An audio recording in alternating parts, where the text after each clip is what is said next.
आज से 5 साल पहले 17 जनवरी 2018 को दादू के इलाके मेहड़ में एक ही खानदान के 3 अफराद को कत्ल कर दिया गया था। वालिद, दादा और चचा के कत्ल पर इंसाफ की तलाश में ज़िंदगी गुजारती सिंध धरती की बेटी उम्मे रबाब निज़ाम अदल में ताख़ीरी हरबों से परेशान थी। अब नया मसला ये आ गया है कि केस में शामिल मुल्जिम जो रुकने असम्बली भी हैं, अचानक दादू शहर में दाखिल होते हैं और खौफ व हिरास फैलाने की कोशिश कर रहे हैं। उम्मे रबाब की ज़िंदगी को न सिर्फ ख़तरा है बल्कि उम्मे रबाब इस केस में इंसाफ के लिए मुसलसल ताख़ीरी हरबों का शिकार है।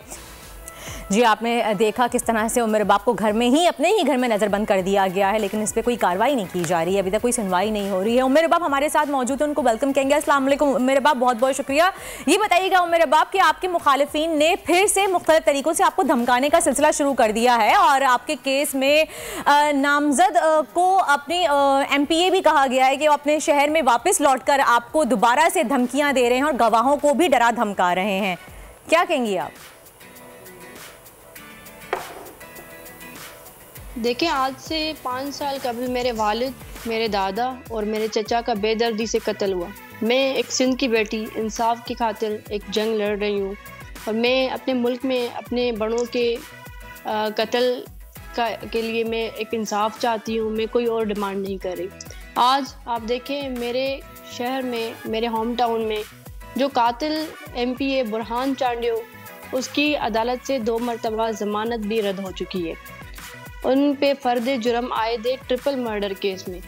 वो लोग आज आए हुए एक रैली की सूरत में और अपने साथ अपने पर्सनल गार्ड्स भी लेके आए, हथियारबंद लेके आए जो कि पूरे शहर में एक दहशत फैलाने में लगे हुए हैं। और वो क्लिप्स भी आएंगी, आपको मैं भेज भी दूंगी, आप सब देखें। कि अफसोस की बात है, मेरा सवाल है अपने मुल्क के हर एक इदारे से कि क्या ये वाकई में कानून से इतने बालातर है। आज उन्होंने जो दहशत फैलाई हुई है, इन्होंने बार बार कोशिश की है कि मेरी आवाज़ बंद हो। ये चाहते हैं कि कोई भी जागीरदाराना निज़ाम के खिलाफ खड़ा ना हो। मेरे वालिद ने अलम बगावत बुलंद किया था, उनके साथ इतना बड़ा सान्या हुआ, उनके साथ उनकी ज़िंदगी से उनको हाथ उठाना पड़ा। और मेरे दादा, मेरे चचा भी एक ही दिन पे इतना बड़ा वाक़या हो गया। आज वो लोग आए, इनकी पूरी प्लानिंग है, क्योंकि आप देखें मेरे केस में शेड्यूल बन चुका है और उस शेड्यूल बनने के बाद ये मुख्तलिफ़ किस्म के हरबे इस्तेमाल कर रहे हैं ताकि हम चुप करके घर बैठ जाएं और हम केस को परसू ना करें, हम विड्रॉ कर जाएं। ये भी मैं यहाँ पे वाज़ेह करूँ कि हम विड्रॉ नहीं करेंगे। पर आप देखें, अफसोस मुझे इस चीज़ का है कि केस में जो आई विटनेसेस हैं उन पे क्या गुजर रही है। अभी आप कोई मुझसे तो पूछे, एक बेटी जो इंसाफ मांग रही है, मैं तो नहीं डर रही, पर जो केस में आई विटनेसेस हैं उनकी जो फैमिलीज हैं उन पे अभी क्या असर पड़ा है, तो इसका जिम्मेदार कौन है? रियासत हमारी क्या कर रही है? कौन? अच्छा उम्मे रबाब, ये बताइएगा कि आपके मुखालिफिन हैं वो सिर्फ आपको क्या इनडायरेक्टली तरीकों से डरा धमका रहे हैं या फिर बराह रास्त सामने आके भी आपको कोई थ्रेट किया है, कोई धमकी दी है, किसी चीज़ से डराया गया है आपको बिल्कुल सामने आके आपके? देखिए, मुख्तलिफ़ किस्म के हरबे इन्होंने इस्तेमाल किए और पहले तो इन्होंने कॉम्प्रोमाइज़ की कोशिश की। उसके बाद ये एक SSP थे कमर रज़ा जिस्कानी साहब, ये तो हर SSP पे इतना ही प्रेशर होता है, पर वो पब्लिकली अनाउंसमेंट करके गए थे कि मुझ पे सिंध गवर्नमेंट का प्रेशर है कि मैं उम्मे रबाब और उसकी फैमिली पे झूठे मुकदमात दर्ज करूँ। वो वीडियो क्लिप मेरे पास मौजूद है एज एविडेंस, वो भी आप देख सकते हैं। पूरा पाकिस्तान देख सकता है, पूरी दुनिया देख सकती है कि एक SSP जो खुद ये एडमिट कर रहा है कि सिंध गवर्नमेंट का मुझ पे प्रेशर है कि उम्मे रबाब और उसकी फैमिली पे मैं झूठे मुकदमा दर्ज करूं। तो गवर्नमेंट किसकी है? ये MPAs किस पार्टी के हैं? पूरी इनकी पार्टी उनको सपोर्ट करने में लगी है। और यहाँ पे मैं सिर्फ एक अकेली निहत्ती बेटी जो इनके खिलाफ खड़ी है।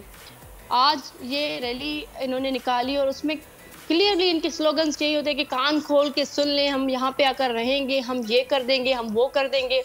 तो ये क्या साबित करना चाह रहे हैं? और इतने सारे हथियार बंद 50 हथियार बंद लेकर जो शहर में इंटर हो रहे हैं, तो ये आई विटनेसेस को क्या मैसेज पहुंच रहा है?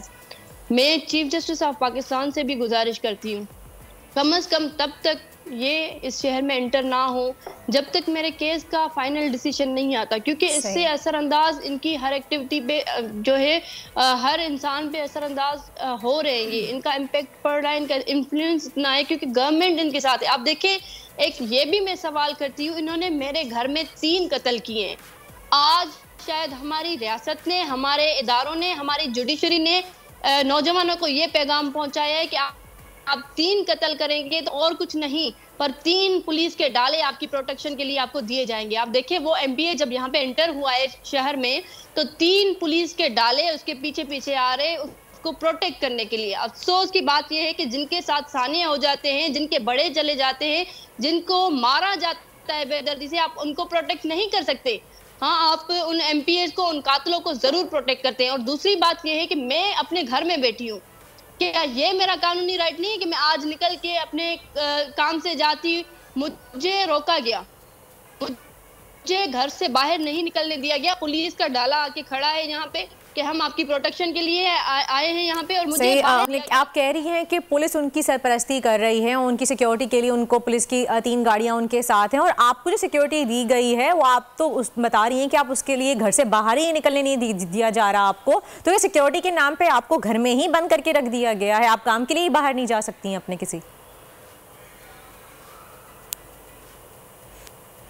यकीनन ये है कि मुझे नजर बंद किया जा रहा है। हालांकि रोकना तो उन एमपीएस को चाहिए कि भाई आप पे फर्दे जुर्म आयद हुआ है, तो हमारे इदारे क्या कर रहे हैं, हमारी पुलिस क्या कर रही है। पुलिस के लिए तो मैं बार बार कह चुकी हूँ कि इनकी कमदारी में करने लगे हैं आईजी साहब। आईजी साहब, ये आपके लिए शर्म की बात है कि एक बेटी जो इंसाफ के लिए निकली है, आप उनको कातलों को प्रोटेक्शन देकर आप यहाँ पे भेज रहे हैं कि वो आकर मुझे डराए, मुझे धमकाए। तो ये पूरा निजाम, पूरे सिस्टम पे एक सवाल बनता है कि मुझे, मेरे घर को, मेरी फैमिली को कौन तहफ़्फ़ुज़ देगा।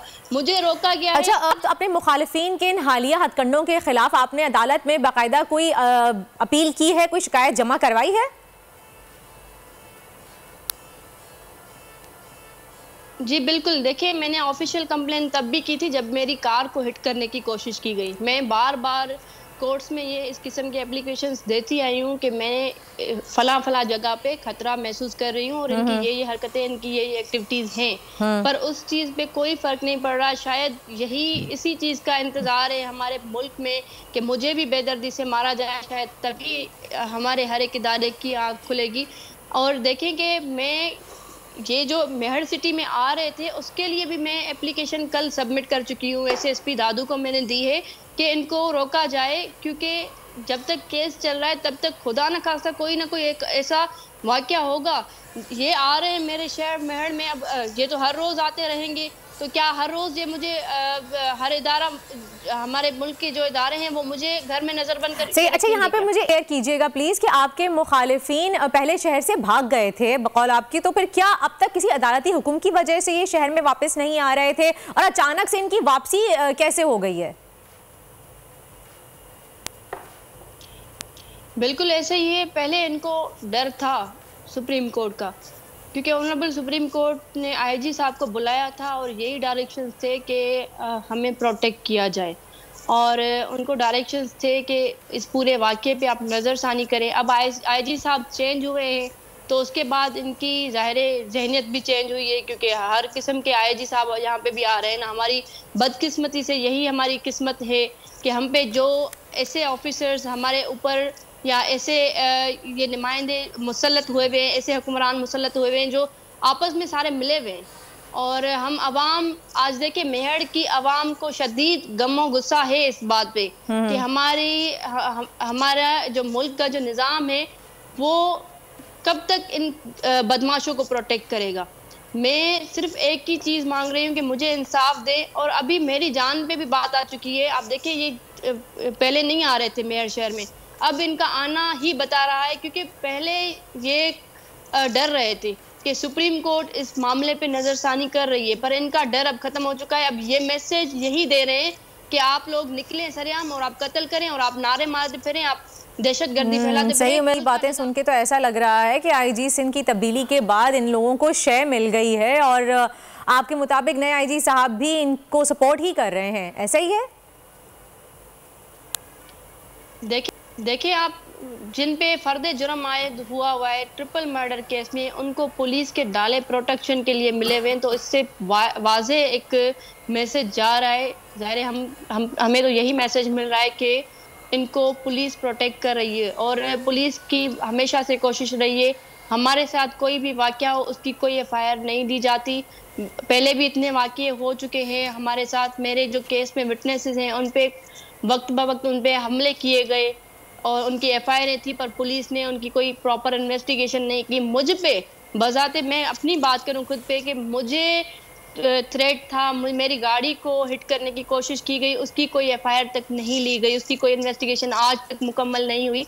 तो पुलिस अंडर प्रेशर है। और ये इन IG साहब के पहले जो मुश्ताक महर साहब थे, उन्होंने खुद एडमिट किया था सुप्रीम कोर्ट ऑफ पाकिस्तान में कि सियासी प्रेशर है और सियासी प्रेशर की वजह से हम कुछ नहीं कर पा रहे। तो मैं सवाल करती हूँ कि फिर अगर पुलिस डिपार्टमेंट भी कुछ नहीं कर पा रही, जुडिशरी को ये अपने पैरों की खाक समझते हैं, तो फिर कौन मुझे इंसाफ देगा? मैं तो उम्मीद रखती हूँ अदलिया पे कि मुझे अदालतें इंसाफ देंगी, पर ये तो कोर्ट्स के ऑर्डर्स को भी मानने के लिए तैयार नहीं है।